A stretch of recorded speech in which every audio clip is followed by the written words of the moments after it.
Hi friends, எல்லாரும் எப்படி இருக்கீங்க? ஸோ இன்னைக்கு நாங்க பார்க்க போற டாபிக் என்னன்னா விவாகரத்து, அதாவது டிவோர்ஸ் எடுத்துக்கிறாங்க நிறைய பேர். ஸோ விவாகரத்துக்கும் ஒருத்தருடைய ஜாதகத்துக்கும் தொடர்பு இருக்கா? முதல்ல திருமணம் நாங்க ஏன் செய்யறோம் அதை நாங்க புரிஞ்சு கொள்ளணும். ஸோ பல தேவைகளுக்காக திருமணங்கள் நடைபெறுகிறது. சில உடல் தேவைகள், மன தேவைகள், சமூக தேவைகள், இதை பூர்த்தி செய்யறதற்காகவே திருமணங்கள் நிறைவேற்றப்படுகின்றன. ஒவ்வொருத்தர் தங்களுடைய ஒவ்வொரு தேவைகளுக்காக திருமணத்தை நாடி செல்கிறார்கள். ஆனால் உண்மையாகவே திருமணம் என்பது இரண்டு பேர், இருவர்களின் மனது, அதாவது இருவரின் மனம் ஒத்து அவங்க ஓகே நான் இவரை விரும்புறேன், இல்லாட்டி நான் இவங்களை திருமணம் செய்து கொண்டு என்னுடைய வாழ்க்கை பூராக, அதாவது வாழ்நாள் ஃபுல்லா நான் வாழ தயார். இந்த கமிட்மெண்ட் அவங்க எடுத்துக்கொள்ளணும். ஸோ இது ஆண் மட்டுமல்ல, பெண் இருவருமே இந்த கமிட்மெண்ட், அதாவது அவங்க ஒருத்தருக்கு ஒருத்தர் அவங்க இந்த உறுதிமொழியை எடுத்துக்கொண்டு மனதளவுல அவங்க ஒருத்தருக்கு ஒருத்தர் உண்மையாக வாழ ஆரம்பிக்கணும். இந்த மாதிரி ஆரம்பிக்கிற திருமணம் வாழ்க்கையின் கடைசி காலம் வரைக்கும் செல்லும். சந்தோஷமாகவும் நிம்மதியாகவும். பிரச்சனைகள் இருக்கலாம், பிரச்சனைகள் இருந்தாலும் அவற்றை சமாளித்து கொண்டு அவர்களுடைய வாழ்க்கையின் எல்லை வரையும் செல்வதற்கு வாய்ப்புகள் இருக்கு. ஆனா தற்காலத்துல விவாகரத்து, டிவோர்ஸ், இதுதான் ஒரு ஃபேமஸ் டாபிக்காவே இருக்குது. எல்லாருமே என்ன ஒரு காரணம், சின்ன பிரச்சனையா, அவங்க பேசிட்டாங்களா, பிடிக்கலையா, உடனே டிவோர்ஸ்.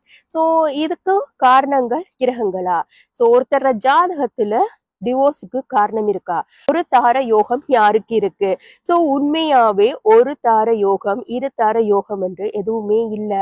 அதாவது ஒருத்தர் மனதளவுல நான் ஒருத்தரை திருமணம் செய்தா அவங்க தான் என்னுடைய வாழ்க்கை, அவங்கதான் என்னுடைய பார்ட்னர், அவங்களுக்கு நான் உண்மையாக இருக்கணும். இந்த மாதிரி மனதளவுல ஒருத்தர் அவங்களுடைய கொள்கையில உறுதியாக இருக்கிற பட்சத்துல ஜாதகம் அவங்களுக்கு எந்த தீங்குமே செய்யாது. ஜாதகத்தை பார்த்தோன்னே சொல்லுவாங்க இது இருதாரத்துக்குரிய ஜாதகம், அதனால இந்த ஜாதகத்தோட சேர்க்க கூடாது. சோ கட்டினா இரண்டாவது திருமணத்துக்கு வாய்ப்பு இருக்கு. இந்த மாதிரி பல ஜோதிடர்கள் அவங்களுக்கு தெரிஞ்ச விஷயங்களை மத்தவங்களுக்கு சொல்லி வராங்க. சோ உண்மையாவே தெரிஞ்சுக்கொள்ளுங்க, ஒரு தார யோகம், இருதார யோகம், இதெல்லாமே மனதளவுலதான் இருக்கே ஒழிய ஜாதகத்துல இல்ல. ஒவ்வொருத்தர ஜாதகத்தை எடுத்தாலும் இருதார யோகம் இல்ல, பல தார யோகத்துக்குரிய அமைப்புகள் இருக்கும். 11வது வீட்டுல இத்தனை கிரகம் இருக்கு, 7வது வீட்டுல இந்த கிரகம் இருக்கு. அப்ப இவங்க சந்திக்கக்கூடிய நபர்களுடைய எண்ணிக்கை அதிகமா இருக்கும். ஒருவருடைய வாழ்நாள்ல சந்திக்கக்கூடிய நபர்கள் அதிகமாக இருந்தால் அது இருதார யோகமா? இல்ல. ஆரம்ப காலத்துல வீட்டுக்குள்ளேயேதான் எல்லாருமே இருந்தாங்க. ஆனா தற்காலத்துல வேலை செய்யணும், கட்டாயம் படிக்கணும், ஒருத்தர் வீட்டை இருந்து வெளியில போய் வேலை செய்யணும், இந்த மாதிரி பல இடங்களுக்கு சென்று வராங்க. அப்படி இருக்கும்போது ஒருத்தர ஜாதகத்துல இவங்க இருதாரத்துக்குரிய யோகம், இவங்களுக்கு கட்டாயம் இரண்டாவது திருமணம் நடக்கும். இந்த மாதிரி ஜோதிடர்கள் கூறும் பொழுது ஆட்டோமேட்டிக்காவே அவங்களோட மைண்டுக்கு அது போயிடும். ஓகே, அப்ப என்னுடைய ஜாதகம் இருதாரம் உரிய ஜாதகமா, அப்ப எனக்கு ரெண்டாவது திருமணம் நடக்குமா? இந்த மாதிரி ஒரு சிந்தனை உங்களோட மனதுல வந்துட்டா, அதாவது எங்களோட மூளை நாங்க இல்லாத ஒரு விஷயத்த இருக்குன்னு சொன்னாலே அது நம்பும். அப்படி இருக்கும்போது என்னடா எனக்கு ரெண்டாவது திருமணத்துக்கு வாய்ப்பு இருக்கா, இப்படி நீங்க உங்களோட மனதுல நீங்க அதை பதிச்சுட்டீங்கடா. அது 5 வருஷத்துக்கு முதலும் பதிஞ்சதா இருக்கலாம், 10 வருஷத்துக்கு முதலும் யாராவது சொல்லி பதிஞ்சதா இருக்கலாம். இந்த மாதிரி ஒரு விஷயம் ஆல்ரெடி உங்களோட மைண்டுக்கு போயிட்டு, இப்படி இருக்கும்போது ஒரு குடும்பத்துல ஒரு சின்னதா ஒரு பிரச்சனை வருது, மனைவியோட ஒரு சின்னதா ஒரு வாக்குவாதம், அல்லது கணவனோட ஒரு சின்னதா ஒரு வாக்குவாதம் வரைக்குள்ள உடனே உங்களோட பிரெயின் சொல்லும், okay this is the time, இதுதான் உனக்கு டைம் ரெண்டாவது திருமணத்துக்குரியது. உங்களோட மூளையே உங்களை கன்வெர்ட் பண்ணும். டக்குன்னு நீங்க என்ன செய்வீங்க? ஓகே, எனக்கும் இந்த மாதிரி ஒரு பலன் சொல்லப்பட்டிருக்குது, அதால நான் விவாகரத்து கொடுக்க போறேன், அல்லது எனக்கு விவாகரத்து வேணும், நான் இந்த திருமணத்தை முடிச்சு கொள்ள போறேன். சோ இது எல்லாமே உங்களோட மூளை உங்களை வழி நடத்துது. அதே மூளைக்கு நீங்க இல்ல இதுதான் என்னுடைய வாழ்க்கை, இந்த வாழ்க்கையோட தான் நான் கடைசி காலம் வரைக்கும் வாழ போறேன், எந்த விதமான பிரச்சனைகள் வந்தாலும் என்ன சண்டை வந்தாலும் நான் அவளத்தையும் நான் சமாளிச்சு என்னால இந்த வாழ்க்கைய சக்சஸா முடிக்கலும் நீங்க நினைச்சீங்களா இருந்தா, உங்களோட நண்பர்களோ உங்களோட உறவினர்களோ வெளியில இருக்கிற சமூகங்களோ யாருமே உங்களை எதுவுமே சொல்ல முடியாது. ஒவ்வொருத்தர லைஃப்லயும் நாங்க நடந்து போற பாதையில பலரை சந்திக்க வேண்டி வரும். ஒருத்தரை விட இன்னொருத்தர் பெட்டரா எங்களுக்கு தோணும். அதாவது நாங்க போயிட்டு இருக்கிற பாதையில ஒருத்தர் எங்களுக்கு பிடிச்ச மாதிரி இருப்பாங்க, இன்னொருத்தர் எங்களை மாதிரியே இருப்பாங்க.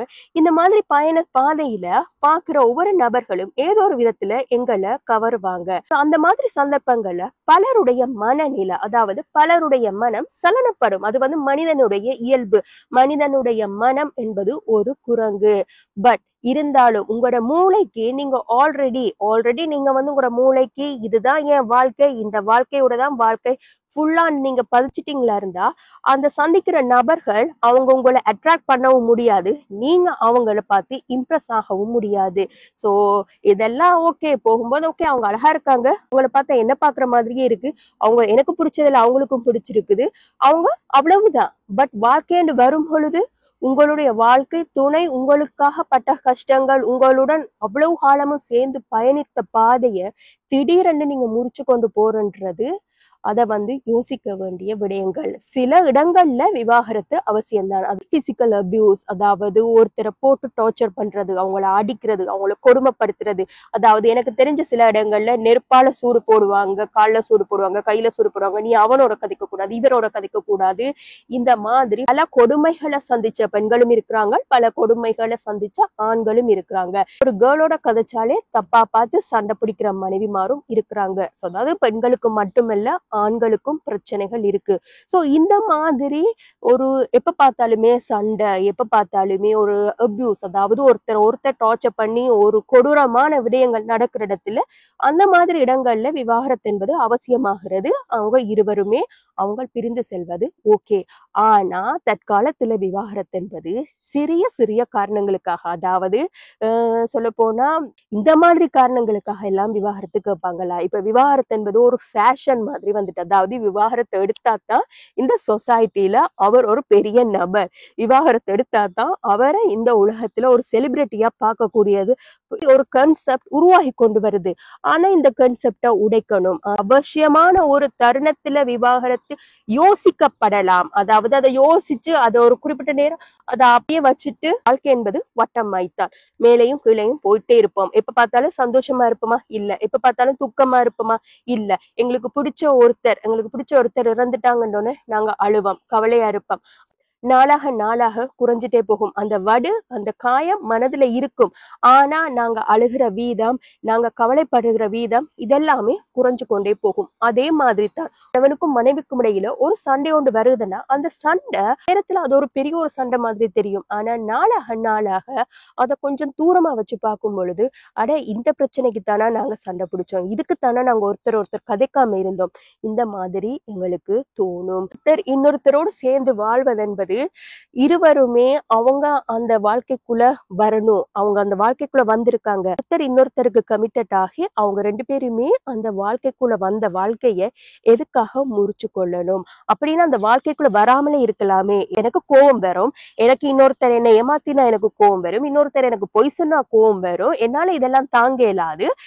நீங்க திருமண பந்தத்துக்குள்ளேயே போக கூடாது, நீங்க அதை விட்டு ஒதுங்கியே இருந்துடலாம். ஒருத்தருடைய ஜாதகம் என்பது அவங்களுடைய மனநிலை, அதாவது கிரகங்கள் மாறுது, திசைகள் மாறுது, புத்தி மாறுது.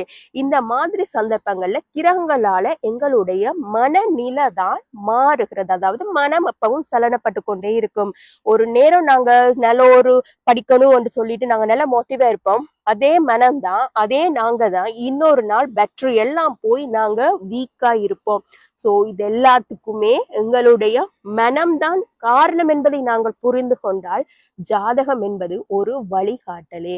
ஜாதகத்துல சொல்லி இருக்குது, எனக்கு 2வது திருமணம், எனக்கு 3வது திருமணம், எனக்கு 5வது திருமணம், இதெல்லாம் யாருமே நம்ப தேவையில்லை. இந்த கிரகம் இத்தனையாவதுல இருந்தா, அதாவது எனக்கு சுக்கிரன் கெட்டு போயிருக்குது, எனக்கு குரு கெட்டு போயிருக்குது, சோ இதனால எனக்கு திருமணம் இந்த மாதிரி குழப்பமா இருக்கும். சோ இது எல்லாத்தையுமே நாங்க மனதுல எடுத்துக்கொள்ளாம நீங்க, அதாவது நாங்க எங்களுக்கு அந்த சில கொள்கைகளை நாங்க வளர்த்துக்கொள்ளணும். அதாவது நாங்க எவ்வளவு தூரத்துக்கும் போகலாம், எவ்வளவு உயரத்துக்கும் போகலாம், நாங்க நல்லா படிச்சு நல்ல ஒரு வேலையில இருக்கலாம். ஆனால் எவ்வளவு உயரத்திலேயோ எவ்வளவு தூரத்திலேயோ நாங்க இருந்தாலும் நாங்க எங்க இருந்து வந்தோம், எங்களுடைய ஆரம்பம் என்ன, எங்களுடைய அடிப்படை என்ன என்பதை நாங்கள் எந்த ஒரு சந்தர்ப்பத்திலையும் மறக்க கூடாது. ஒருவருடைய வெற்றி பெரிதளவுல தங்கி இருக்குது, அவங்க வந்த பாதையை மறக்க கூடாது, அவங்க எங்க இருந்து வந்தாங்க, அந்த அடிப்படை, அந்த ரூட், அந்த வேர், அத அவங்க கடைசி வரைக்கும் மறக்க கூடாது. அப்படி மறப்பார்களாக இருந்தால் எப்பயாவது ஒரு கட்டத்துல அவங்களோட வாழ்க்கை தோத்து போகும். அதனால எங்களுக்கு எங்கிட்ட கொள்கைகள் இருக்குது. நாங்க ஒருத்தர் எங்களை நம்பி வராங்க, அவங்கள நாங்க கல்யாணம் பண்ணிக்கிறோம். அவங்களுக்கு நாங்க கடைசி வரைக்கும் உண்மையா இருக்கணும். அவங்கள எந்த ஒரு சந்தர்ப்பத்திலையும் கைவிடக்கூடாதுன்ற ஒரு கொள்கையை நீங்க உங்களோட மனதுல நீங்க ஆழமா பதிச்சிட்டீங்களா இருந்தா எந்த ஒரு சந்தர்ப்பத்திலையுமே இந்த மாதிரி விவாகரத்தோ அல்லது இந்த மாதிரி பிரிவுகளோ உங்களுக்கு ஏற்படாது. சோ இது இந்த நம்பர் தான் விவாகரத்து பண்ணுவாங்க, இந்த ராசியாக்கள் தான் விவாகரத்து பண்ணுவாங்கன்னு சொல்லி அப்படி எதுவுமே இல்லை. எல்லாருமே மனிதர்கள். எல்லாரும் அவங்கவுங்களுடைய மனநிலையை பொறுத்து அவங்க முடிவுகள் எடுக்கிறாங்க. இந்த ராசியா இருந்தானே எந்த ராசியா இருந்தானே 24 மணித்தியாலம் என்பது எல்லாருக்குமே ஒன்றுதான். எல்லாரும் அவங்கவுங்களோட வாழ்க்கையில அந்தந்த பாதைகள், அந்தந்த திசைகள், அந்தந்த புத்திகளை அவங்க கடந்து போகத்தான் வேணும். சோ இந்த வீடியோ உங்களுக்கு பிரயோசனமா இருக்கும்னு நம்புறேன். சோ யார் யார் எப்ப பார்த்தாலும் சண்டை பிடிச்சிட்டு இருக்காங்க, உங்களுக்கு இந்த வீடியோவை ஷேர் பண்ணா அவங்களுக்கு யூஸ்ஃபுல்லா இருக்கும்னு தோணுச்சுன்னா வீடியோவை ஷேர் பண்ணுங்க. தேங்க்ஸ் ஃபார் வாட்சிங்.